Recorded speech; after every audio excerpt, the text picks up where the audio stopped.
Hello guys, this is Osama and welcome back to my YouTube channel. Today we are going to discuss the chapter number 2, Network Models of DCCN, Data Communications and Computer Networking. The book is Behrouz Frozen. So let's get started. First slide के अंदर हमें layered task के बारे में पता चलता है।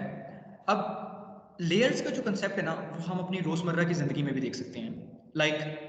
अगर हमारे पास फॉर एग्जांपल दो दोस्त हैं और उन्होंने एक दोस्त ने दूसरे दोस्त को एक लेटर पोस्ट करना है, ठीक है, या एक खत भेजना है, तो इसके अंदर मुख्तलिफ स्टेप्स इन्वॉल्व होंगे या मुख्तलिफ लेयर्स इन्वॉल्व होंगे जिसकी मदद से एक वो जो लेटर है वो दूसरे दोस्त तक पहुंच सकता है।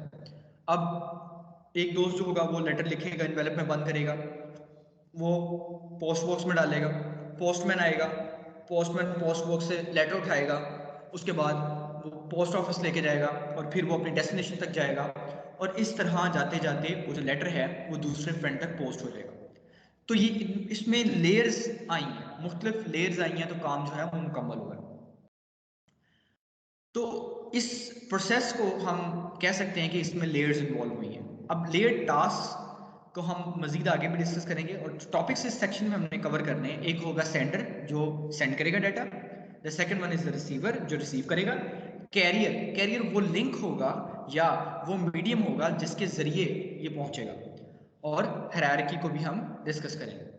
Okay, so next we have the tasks involve in sending a letter, जो अभी हमने डिस्कस किया है कि एक सेंडर से रिसीवर की तरफ जो इन्वेलप है या एक जो मैसेज है वो किस तरह ट्रांसफर होता है। So there will be three layers, एक होती है हायर लेयर, एक होती है मिडल लेयर, एक होती है लोअर लेयर। अब अगर हम हायर लेयर की बात करें सेंडर और रिसीवर एंड पे, तो हायर लेवल लेयर की सेंडर पे the letter is written put into envelope and drop into mail box, ये लेटर लिखेंगे और मेल बॉक्स में डाल देंगे, सेंडर की तरफ हायर लेयर हो जाएगा। अगर आप रिसीवर की बात करें, जैसे रिसीवर एंड पे बात करें हायर लेयर की, तो जो लेटर है वो आप पिकअप करेंगे, उसको रिमूव करेंगे इन्वेलप उसके अंदर से और उसको पढ़ लेंगे, तो ये आपका हायर लेयर हो जाएगा। अगर आप मिडिल लेयर्स की बात करें तो जो लेटर है वो कैरी करेंगे मेल बॉक्स में से टू द पोस्ट ऑफिस, और अगर रिसीवर एंड की बात करें तो लेटर जो कैरी करेंगे वो पोस्ट ऑफिस से मेल बॉक्स में, ठीक है। अगर आप लोअर लेयर की बात करें तो जो लेटर है वो डिलीवर करेंगे कैरियर को बाय द पोस्ट ऑफिस, और अगर आप रिसीवर एंड की बात करें तो लेटर है वो डिलीवर करेंगे from the carrier to the post office.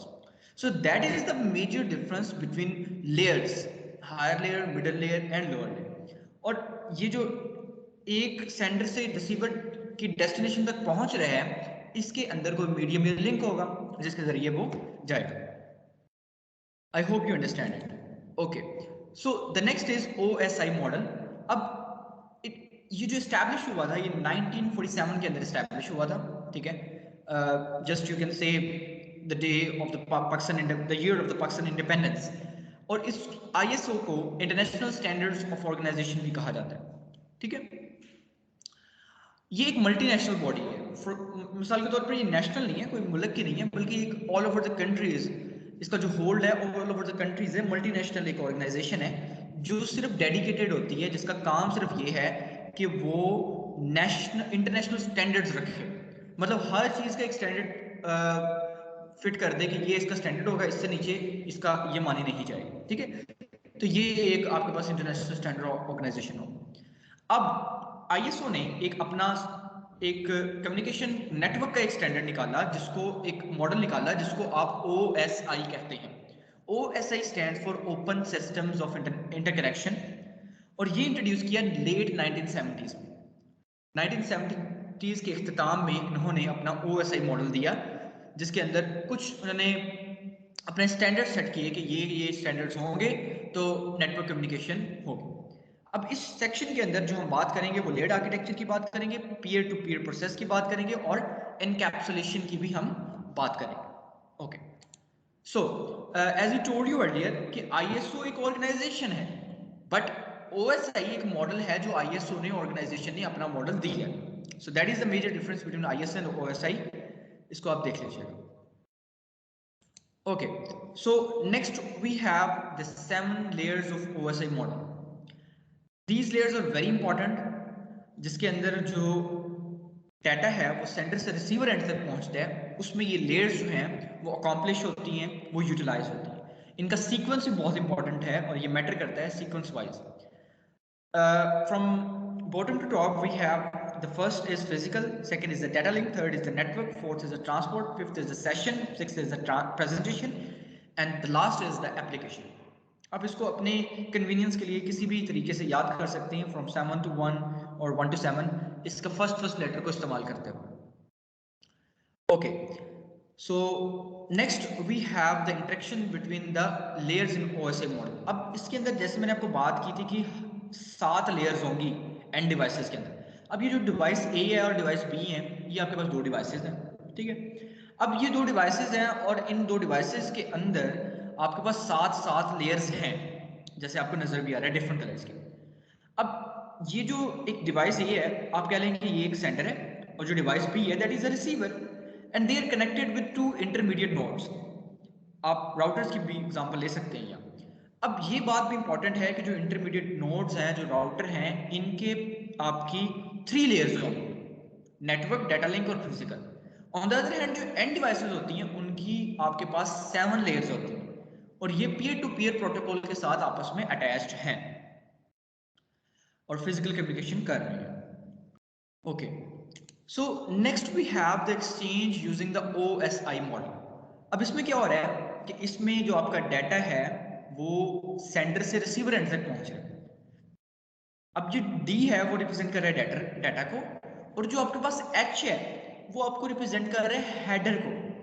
अब हेडर क्यों इंपॉर्टेंट होते हैं? हेडर इसलिए इंपॉर्टेंट होते हैं, जैसे कि आपको पता है कि जो ट्रांसमिशन होती है from one end device to another end device, एक कंप्यूटर से दूसरे कंप्यूटर, सेंडर से रिसीवर, वो बाइनरी फॉर्म में होगी, वो 0-1 की फॉर्म में होगी। तो अब जो डाटा होता है उसकी सेगमेंटेशन की कर ली जाती है, उसको चंक्स बना लिया जाता है। अब ये जो डाटा है डिफरेंट डिवाइड कर दिया जाता है जब चंक्स में, तो इनके साथ एक हेडर भी लगा दिया जाता है जो H1 H2 up to H7 होता है, ठीक है। अब इस इंफॉर्मेशन को वाया ट्रांसमिशन मीडियम सेंडर से रिसीवर तक पहुंचाया जाता है, और जब ये रिसीवर एंड तक पहुंचते हैं तो डाटा जो होता है ना वो मिक्सअप हुआ होता है, तो सॉरी, तो उसको सेटअप करने के लिए हेडर्स की अरेंजमेंट की जाती है।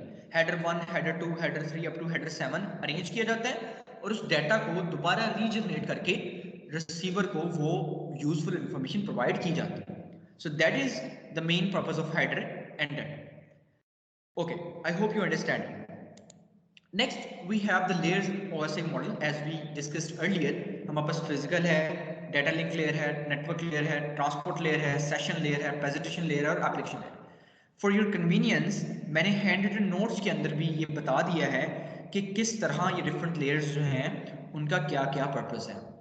सो मैं उसका लिंक जो है वो डिस्क्रिप्शन में भी अटैच कर दूंगा, आप उसको भी एक्सेस कर सकते हैं। हमारे पास एप्लीकेशन लेयर्स होती हैं जो कि network app, browser, HTTPS, NTP, FTP, SMTP, FTP message composition के लिए यूटिलाइज होती हैं। अगर हम प्रेजेंटेशन लेयर की बात करें तो इसमें डाटा इंक्रिप्शन होती है, डिक्रिप्शन होती है, कंप्रेशन भी डाटा की होती है, ट्रांसमिशन भी होती है। अगर हम लेयर सेशन की बात करें तो इसमें सेशन की एस्टैब्लिशमेंट होती है, इसमें मेंटेनेंस होती है, इसमें टर्मिनेशन होती है। अगर हम ट्रांसपोर्ट लेयर की बात करें तो इसमें ओपन सॉकेट और पोर्ट नंबर इंक्लूड होता है, प्रोसेस नंबर होता है, सेगमेंटेशन होती है। Segmentation as I told you earlier के चंक्स होंगे, उसके साथ डाटा हेडर मिला देंगे तो वो सेगमेंटेशन हो जाएगी, सेगमेंट बन जाएगा। अब इसमें भी दो किस्म की ट्रांसपोर्ट होगी, one is the TCP and second one is the UDP। अब जो TCP होती है ना वो ज्यादा रिलायबल होती है, जिसके अंदर 3 लेवल हैंडशेक होती है, और जो UDP है ये ज्यादा फास्ट होती है, लेकिन इसमें हमें ये नहीं भरोसा होता है कि हमारा डाटा पहुंच भी गया है या नहीं। तो इनके डिफरेंट पर्पसेस हैं। ऑडियो वीडियो के लिए हम UDP यूज करते हैं, और TCP जो है वो खास क्रेडेंशियल्स के लिए जो है वो हम इस्तेमाल करते हैं। नेक्स्ट हमारे पास नेटवर्क लेयर होता है जिसमें राउटिंग प्रोटोकॉल्स और IP एड्रेसेस होते हैं, ठीक है। उसके बाद हमारे पास फिजिकल लेयर भी मौजूद होता है, और सेकंड पे हमारे पास होता है प्रेजेंटेशन लेयर। तो प्रेजेंटेशन के अंदर लेयर, फ्रेम्स वगैरह, फ्लो कंट्रोल होता है, और फिजिकल लेयर के अंदर हमारे पास ट्रांसफॉर्मेशन होती है, binary data to carrier communication link और sender to receiver. So In next slide we have the layout of physical layer. किस तरह जो डाटा है वो ट्रांसफर हो रहा है. देखिए बाइनरी फॉर्म से विदाउट विद हेडर जो रेड कलर में है और येलो कलर में डाटा है वो ट्रांसमिट होके रिसीवर एंड तक जा रहा है जिसमें हेडर लगा हुआ है और आपके पास डाटा है. So that is the main physical layout physical layer in which the data is transmitting from one end device to the another end device. Okay. That's it for the day. I hope you understand it. But if you have any question or query, you may ask in the comment section below.